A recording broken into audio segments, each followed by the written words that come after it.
이사야 5장 1에서 17절 말씀입니다. 5장. 나는 내가 사랑하는 자를 위하여 노래하되 내가 사랑하는 자의 포도원을 노래하리라. 내가 사랑하는 자에게 포도원이 있으며 심히 기름진 사내로다. 땅을 파서 돌을 제하고 극상품 포도나무를 심었도다. 그 중에 망대를 세웠고 또 그 안에 술틀을 팠도다. 좋은 포도 맺기를 바랐더니 들포도를 맺었도다. 예루살렘 주민과 유다 사람들아 구하노니 이제 나와 내 포도원 사이에서 사리를 판단하라. 내가 내 포도원을 위하여 행한 것 외에 무엇을 더할 것이 있으랴. 내가 좋은 포도 맺기를 기다렸거늘 들포도를 맺음은 어찌 됨인고. 이제 내가 내 포도원에 어떻게 행할지를 너희에게 이르리라. 내가 그 울타리를 걷어 먹힘을 당하게 하며 그 담을 헐어 짓밟히게 할 것이요.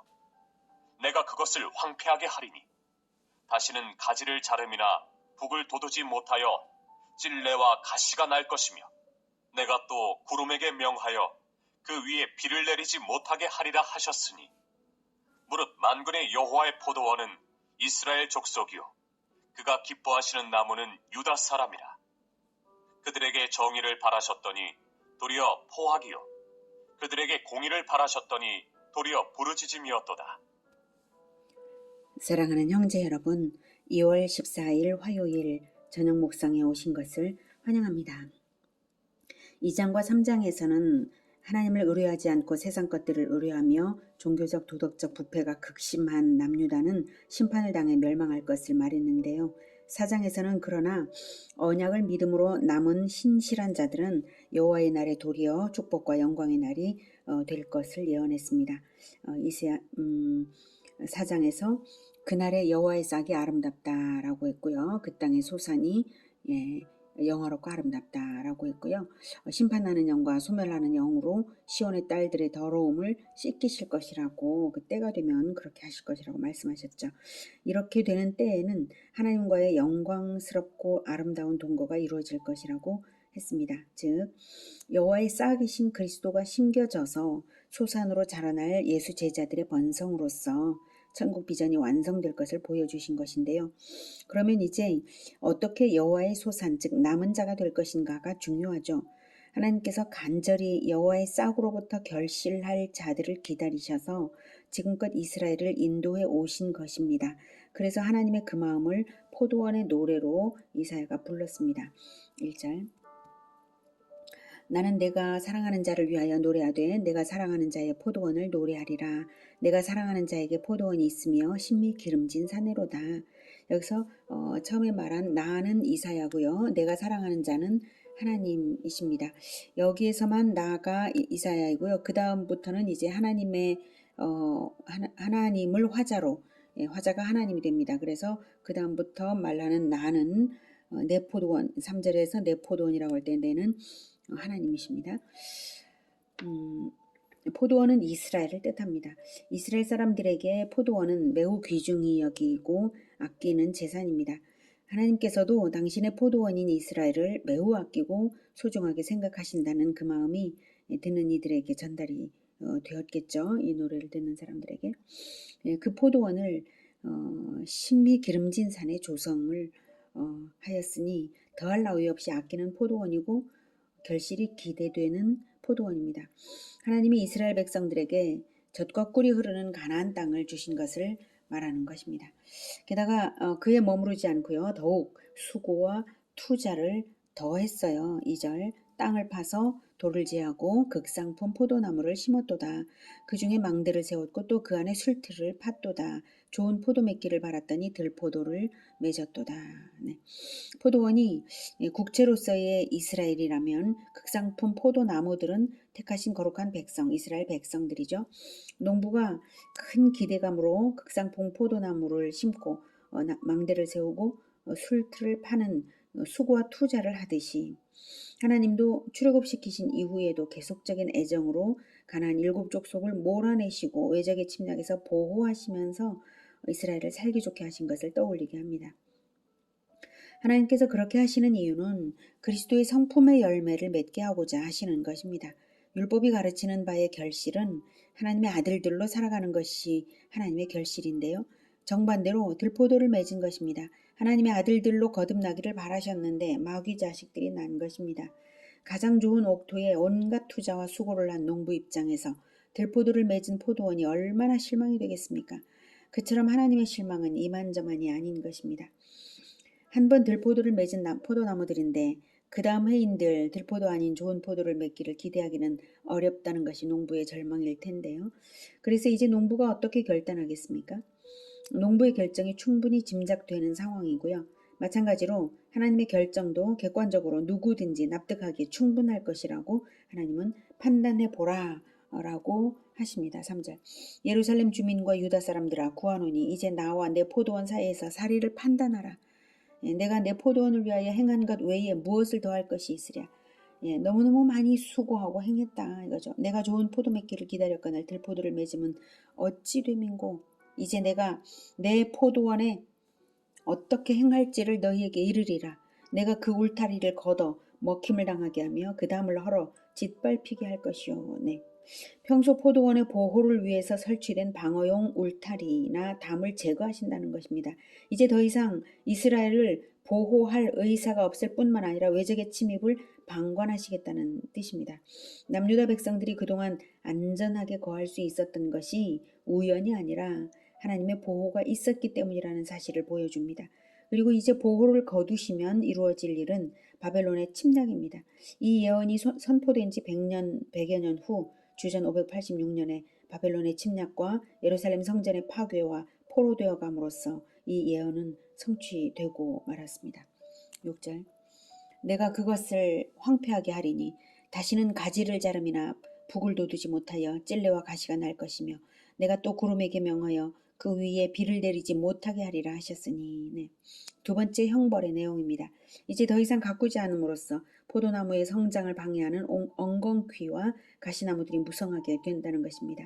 이것은 이방의 침략으로 황폐화된 이후에도 내버려 두시고 돌보지 않으시겠다는 말씀입니다. 찔레와 가시는 황폐해진 남유다 사회에서 자연적으로 사람들의 영혼이 악해지고 행실이 악덕으로 가득해질 것을 의미하는 것입니다. 또 구름에게 명하여 그 위에 비를 내리지 못하게 하리라.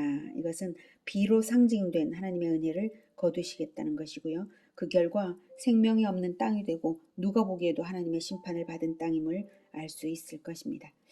이 정도로 뒤끝까지도 완전히 멸망으로 심판하시는 것은 그들에 대한 이전까지의 사랑이 얼마나 극진한 것이었는지를 뼈저리게 체험시키는 것입니다. 그러니까 있을 때 잘해야 되고 잘할 때 잘해야 되는데 말입니다. 자, 이제 7절. 무릇 만군의 여호와의 포도원은 이스라엘 족속이요 그가 기뻐하시는 나무는 유다 사람이라. 그들에게 정의를 바라셨더니 도리어 포악이요 그들에게 공의를 바라셨더니 도리어 부르짖음이었도다. 포도원 비유의 속뜻을 이렇게 밝혀 말씀하고 있습니다. 정의의 열매를 바라시고 모든 은혜와 축복을 주셨는데 오히려 포악의 열매를 맺고 악한 백성들로 하여금 절규하여 부르짖게 만들었으므로 이 모든 결단을 하노라는 것입니다. 그러니 판단해 보라는 것입니다. 이렇게 심판하기로 결정하는 것이 합당하지 않냐 이것입니다. 우리가 어떻게 해야 하나님이 기뻐하시는 열매를 맺을 수 있을까요? 그 정답을 예수님께서 이렇게 말씀하셨죠. 요한복음 15장 3에서 5절 제가 읽겠습니다. 너희는 내가 일러준 말로 이미 깨끗하여졌으니 내 안에 거하라. 나도 너희 안에 거하리라. 가지가 포도나무에 붙어있지 아니하면 스스로 열매를 맺을 수 없음 같이 너희도 내 안에 있지 아니하면 그러하리라. 나는 포도나무요 너희는 가지라. 그가 내 안에 내가 그 안에 거하면 사람이 열매를 많이 맺나니 나를 떠나서는 너희가 아무것도 할 수 없음이라. 먼저는 예수님의 복음의 말씀을 믿어서 거룩한 자가 되고서 그 다음에는 지속적으로 예수님 안에 거하는 것입니다. 그리스도의 가르침을 날마다 배우며 그 안에서 살고 행하는 것이지요. 그러면 저절로 행실의 열매는 그리스도를 닮은 것이 맺어지게 되어 있는 것입니다. 자, 이제 8절부터는 남유다 백성들이 맺은 그 들포도 같은 악한 열매들이 무엇인지를 구체적으로 지적합니다. 가옥에 가옥을 이으며 전토에 전토를 더하여 빈틈이 없도록 하고 이 땅 가운데에서 홀로 거주하려 하는 자들은 화 있을진저 만군의 여호와께서 내 귀에 말씀하시되 정령이 허다한 가옥이 황폐하리니 크고 아름다울지라도 거주할 자가 없을 것이며 열흘가리 포도원에 겨우 포도주 한 바트가 나겠고 한 호멜의 종자를 뿌려도 간신히 한 에바가 나리라 하시도다. 네, 먼저는 부자들의 끝없는 탐심을 지적하시는데요. 부자나 집권자들이 자신들의 권세를 이용하여서 많은 가옥과 땅을 소유한 사실입니다. 돈 있어서 사는 게 뭐가 문제냐 이렇게 생각하실지 모르지만 이스라엘의 토지법은 세상과 달라요. 이스라엘의 토지는 하나님께서 모든 지파와 모든 가문들에게 골고루 나누어 주신 것으로서 율법의 매매를 금지하신 것입니다. 천국에 들어가는 모든 자들에게는 새하늘과 새 땅이 골고루 나누어지고 함께 누릴 나라가 되는 것처럼요. 천국이 만약에 천국 땅이 매매된다면 결국 천국에서도 쫓겨나는 사람이 있게 되겠죠. 그래서는 안 되는 것처럼 이스라엘은 신정 왕국이므로 선민 공동체가 영원한 나라로 이어지도록 하려면 공동체성이 파괴되면 안 되고요. 그러므로 선조로부터 물려받은 땅의 영구적인 소유권을 율법으로 보장하신 것입니다. 설령 채무를 이행하지 못해서 토지로 대신 갚는다 할지라도 소유권 매매는 불가하고요. 경작권만 거래할 수 있게 하셔서 희년이 되면 본래의 주인에게 돌려주도록 규정한 것입니다. 그런데 권세자들이 그 율법을 어기고 가옥과 전도를 탈취하고 독점하게까지 간 것이죠. 이것은 생존권을 파괴하는 것이고 하나님 나라를 파괴한 것이라 말하지 않을 수 없는 것입니다. 그래서 하나님의 심판은 그 가옥들이 황폐하고 거주할 자가 없을 것이라는 것입니다. 전쟁 포로로 다 잡혀가 버리면 그렇게 되는 것이죠. 10절에 열흘가리 포도원에 겨우 포도주 한 바트가 나겠고 이것은 소로 열흘 동안 밭갈이를 해야 다 갈 수 있는 정도의 넓은 포도원에서 겨우 한 바트 22리터가 한 바트입니다. 22리터만 나고 그 다음 한 호멜의 종자를 뿌려도 간신히 한 에바가 나리라. 한 호멜은 220리터입니다. 한 에바는 22리터입니다. 그래서 220리터의 종자를 뿌려서 겨우 22리터를 얻는다는 것이죠. 노동력과 종자까지 다 잃어버리는 그런 것입니다. 재앙이라고 말하지 않을 수 없는 일입니다. 탐심으로 차지한 것이 아무 소용이 없을 뿐만 아니라 오히려 재앙이 되게 하시겠다는 것입니다. 11절 아침에 일찍이 일어나 독주를 마시며 밤이 깊도록 포도주에 취하는 자들은 화 있을진저 그들이 연회에는 수금과 비파와 소고와 피리와 포도주를 갖추었어도 여호와께서 행하시는 일에 관심을 두지 아니하며 그의 손으로 하신 일을 보지 아니하는도다. 네, 두 번째 지적되는 죄악은 쾌락의 노예가 되어서 거룩한 백성의 도리를 잊은 것입니다. 돈 있으니까 내 돈으로 내가 즐거워하면 뭐가 문제냐 이렇게 생각할지 모르지만 그것은 하나님의 도리에 어긋난 것입니다. 모든 인간은 부하건 가난하건 상관없이 하나님의 창조 목적에 따라 노동을 해야 합니다. 인류의 범죄 이전인 창세기 1장에서부터 문화명령은 주어졌습니다. 인간으로 태어난 이상 어떤 형태로든 섬김의 삶을 살아야 하는 것이 마땅한 것이죠. 그렇건만 그러한 도리를 가르침받은 선민이라고 자부하는 자들이 아침부터 쾌락을 위해서 살아가니 그 삶의 모습은 완전히 하나님과 동떨어진 것입니다. 하나님의 자녀의 모습이 전혀 아닙니다. 섬김은 없고 쾌락만을 추구하는 자들은 자기들을 찬양할지언정 하나님을 찬양하지 않습니다. 자기를 높이죠. 그래서 하나님이 어떻게 일하셨는지 또 일하고 계신지를 전혀 보지 않습니다. 진정 행복한 사람은 쾌락을 즐기는 사람이 아니라 오만한 자들의 자리에 함께 앉지 아니하고 오직 여호와의 율법을 즐거워하면서 그의 율법을 주야로 묵상하면서 실천하는 자들입니다. 이런 사람들이 행복한 것이죠. 하나님의 법도를 지킴에서 진정한 즐거움이 솟아나는 것입니다. 법도를 모르면 영안이 어두워서 올무에 걸리게 되어 있습니다. 13절 그러므로 내 백성이 무지함으로 말미암아 사로잡힐 것이요 그들의 귀한 자는 굶주릴 것이요 무리는 목마를 것이라. 그러므로 스올이 욕심을 크게 내어 한량없이 그 입을 벌린즉 그들의 호화로움과 그들의 많은 무리와 그들의 떠드는 것과 그 중에서 즐거워하는 자가 거기에 빠질 것이라. 여느 사람은 구풀이고 존귀한 자는 낮아지고 오만한 자의 눈도 낮아질 것이로되 네, 주전 586년에 바벨론에 패하여서 이루어질 일들을 예언하고 있는 것입니다. 남유다의 영적 무지로 인한 심판이 계층을 가리지 않고 모두에게 적용될 것이고요. 16절. 오직 만군의 여호와는 정의로우심으로 높임을 받으시며 거룩하신 하나님은 공의로우심으로 거룩하다 일컬음을 받으시리니 그때에는 어린 양들이 자기 초장에 있는 것 같이 풀을 먹을 것이요 유리하는 자들이 부자의 버려진 밭에서 먹으리라. 네, 남유다에게 이러한 심판을 내리실 것과 마침내 남은 자들에게 행하실 것으로 인해서 하나님은 높임을 받으시며 거룩하다 일컬음을 받으실 것입니다. 공의의 심판을 한 채의 양보도 없이 완전히 성취함으로써 영광 받으실 것입니다. 하나님은 공의를 결코 포기하지 않으십니다. 하나님의 공의가 실행될 때에야 비로소 어린 양들이 자기 초장에 있는 것 같이 풀을 먹을 것이라고 말씀하십니다. 자기 초장이 없어서 먹지 못하던 약한 자들이 비로소 하나님의 허락하심으로 말미암아 자기 초장인 듯이 양육받는다는 것입니다. 어린 양들은 언약에 신실하게 남은 자들을 비유한 것이죠.